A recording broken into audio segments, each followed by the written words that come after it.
Welcome back to another technical deep dive here in the debug zone.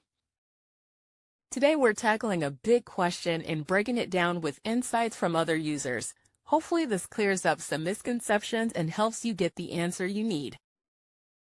So buckle up, stay a little curious, and let's jump right in.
And that's a wrap.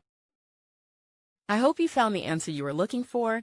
If you did, take a second to hit that subscribe button. It really helps out. And let me know in the comments which solution worked best for you. See you next time in the debug zone.